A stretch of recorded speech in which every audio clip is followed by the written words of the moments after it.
का अद्भुत आकार उठे, जग जननी का जयकार उठे, हिंदू भूमि का कण कण होकर शक्ति का अवतार उठे, जलथल से अंबर से फिर हिंदू की जय जयकार उठे, जग जननी का जयकार उठे।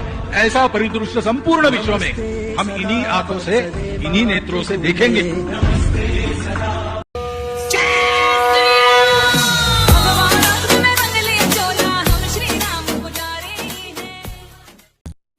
मैंने प्रयागराज का नाम बदला, लोग कह रहे क्यों नाम बदल दिया।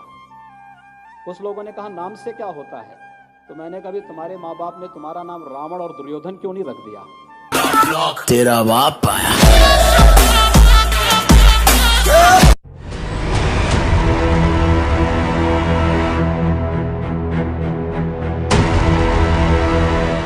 राजनीति के आसमान पर योगी आदित्यनाथ सत्ता का सूरज बनकर चमक रहे हैं। संन्यास की दुनिया पीछे छूट चुकी है और अब योगी के सामने सत्ता का वो तिलिस्म है जिसके पार जाकर उन्हें उत्तर प्रदेश के विकास की संजीवनी तलाश करनी है।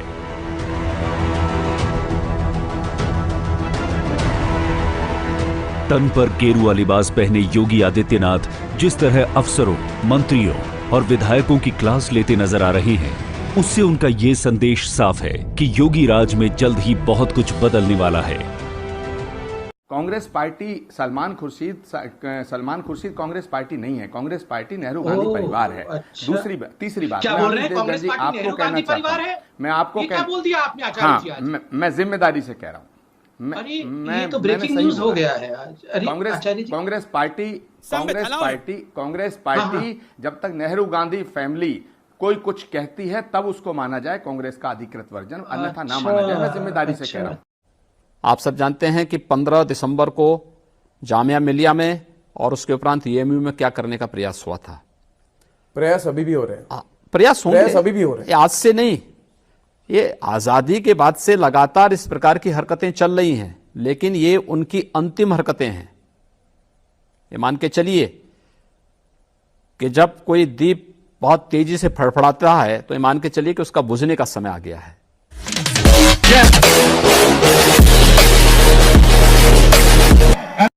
I'm a comedian. I am a doctor. A football player. A mother. A priest. A field hockey player. A violinist. A yoga instructor. A dancer. A writer. An artist. I'm a Mayflower descendant. A Texan. Aloha, I'm Congresswoman Tulsi Gabbard, and I am Hindu. I am Hindu. I am Hindu. I am Hindu. I am Hindu. Hindu. Hindu. Hindu. Hindu. Hindu. हिंदुओं 2024 के बारे में क्या सोचा है? हिंदू राष्ट्र ऐसे ही थोड़ी मिल जाएगा।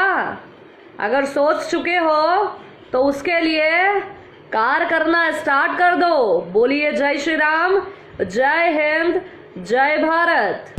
इंडिया और इटली की संस्कृति में इतना ही अंतर है कि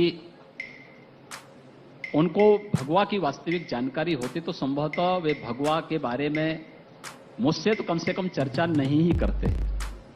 राहुल गांधी से कर लेते, हो सकता है उनकी राहुल गांधी से अध्यक्ष को लेकर के प्रतिस्पर्धा हो, लेकिन कम से कम मुझसे तो नहीं करते। और भगवा के बारे में मैंने पहले ही बोल दिया है कि भगवा भारतीय परंपरा और भारतीय संस्कृति की प्रतीक है और ये लोक कल्याण के अभियान के साथ भारत की ऊर्जा को इसी प्रकार से आगे बढ़ाती रहेगी। आपने तो राहुल गांधी को भी यूपी से बाहर कर दिया, अमेठी हार गए वो, अब उन्हें वायनाड की शरण लेनी पड़ी। अब चिंता मत करिए, अभी जो बचा होगा वो भी अगली बार भारतीय जनता पार्टी के पास होगा।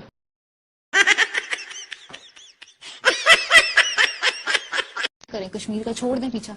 यार मैं देखो, आप ये एक बड़ी दिलचस्प बात है,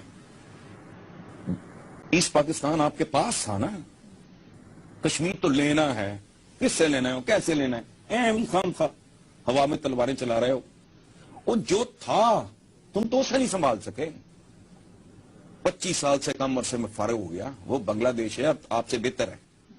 उनका जो है उसको क्या कहते हैं, उनकी करेंसी को टाका, वो रुपए से बेहतर है डॉलर के मुकाबले में। उनकी एक्सपोर्ट देखें, आबादी उन्होंने कंट्रोल कर ली, वो आपसे बेहतर है।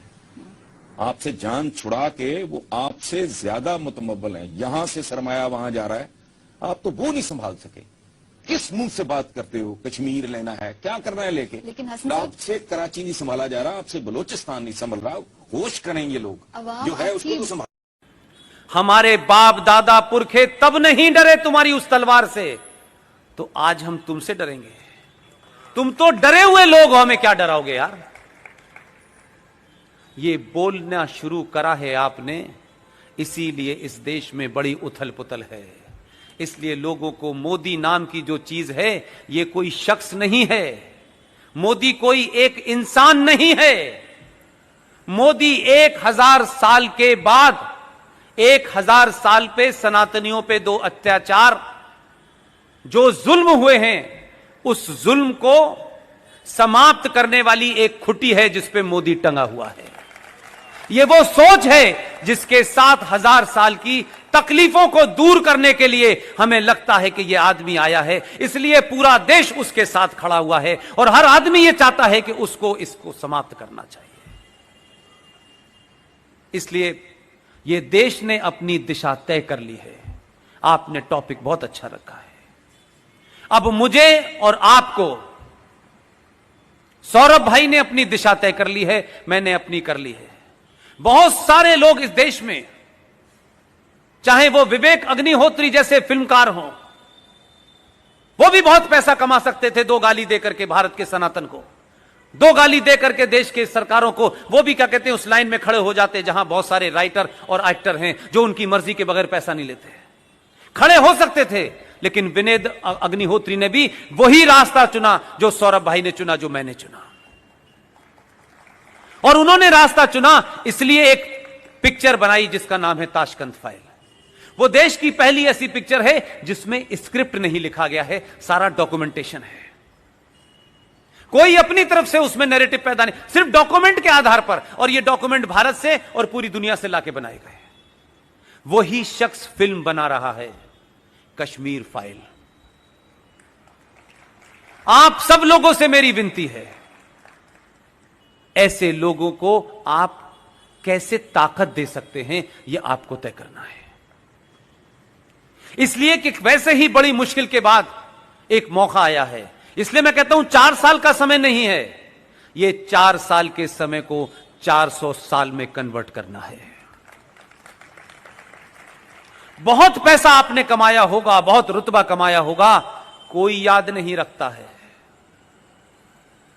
दुनिया में किसी बड़े आदमी का नाम नहीं आता है कि उनकी 500 इंडस्ट्री थी, उनकी उसमें बड़ी फैक्ट्री थी, उनका हीरे का। कहीं पढ़ा आपने इतिहास में? इतिहास में धारा के विपरीत जाके जो खड़े होते हैं उन्हीं का नाम आता। ये भगवान, ये आतंकवादी हो गया। अरे दुनिया के लोगों, जिस दिन हिंदू आतंकवादी हो गया ना, उस दिन भारत को छोड़ो, दुनिया में हिंदू के अलावा कोई नहीं बचा, आतंकवादी हो जाएंगे। हमको आतंकवादी कह रहे हो। छोटी सी बात फिर दोहराऊंगा मैं, आप लिख सकते हैं तो लिखिए, अगर बोल सकते हैं तो बोलिए, और चिल्ला सकते हैं तो चिल्लाइए। और अगर इन तीनों कामों को भी नहीं कर सकते तो जो चिल्ला रहा है उसके साथ खड़े हो जाइए।